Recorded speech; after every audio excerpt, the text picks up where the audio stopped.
The Adventures of Pinocchio by Carlo Collodi. Chapter 3 Little as Geppetto's house was, it was neat and comfortable. It was a small room on the ground floor, with a tiny window under the stairway.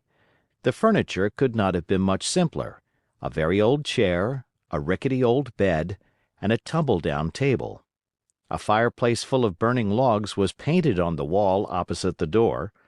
Over the fire there was painted a pot full of something which kept boiling happily away and sending up clouds of what looked like real steam.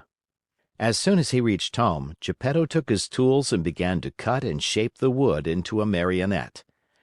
"What shall I call him?" he said to himself. "I think I'll call him Pinocchio. This name will make his fortune. I knew a whole family of Pinocchi once. Pinocchio the father, Pinocchia the mother, and Pinocchi the children, and they were all lucky. The richest of them begged for his living." After choosing the name for his Marionette, Geppetto set seriously to work to make the hair, the forehead, the eyes. Fancy his surprise when he noticed that these eyes moved and then stared fixedly at him. Geppetto, seeing this, felt insulted, and said in a grieved tone, "Ugly wooden eyes, why do you stare so?" There was no answer. After the eyes, Geppetto made the nose, which began to stretch as soon as finished. It stretched and stretched and stretched, till it became so long it seemed endless. Poor Geppetto kept cutting it, but the more he cut, the longer grew that impertinent nose. In despair, he let it alone.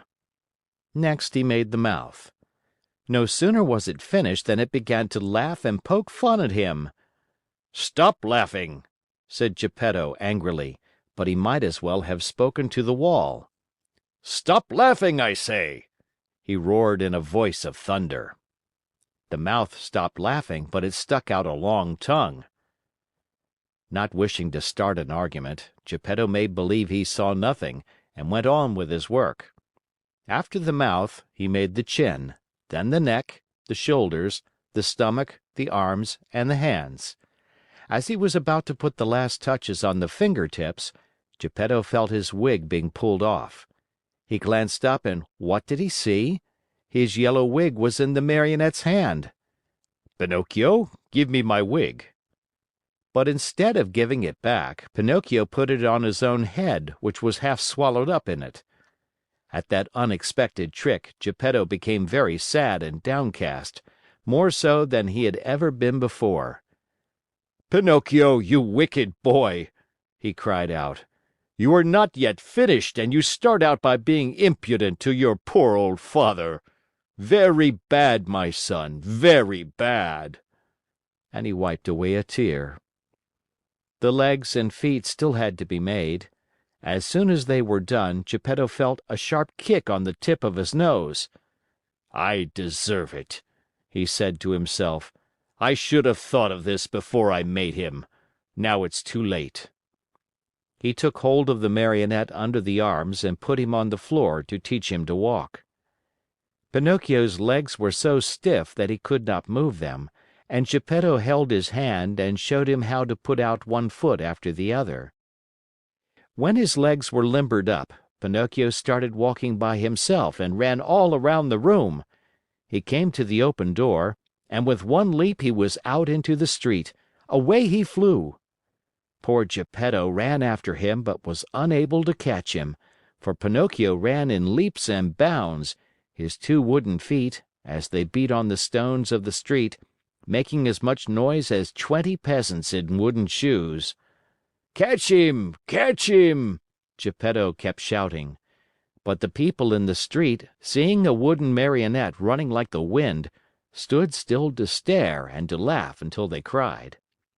At last, by sheer luck, a Carabineer happened along, who, hearing all that noise, thought that it might be a runaway colt, and stood bravely in the middle of the street, with legs wide apart, firmly resolved to stop it and prevent any trouble.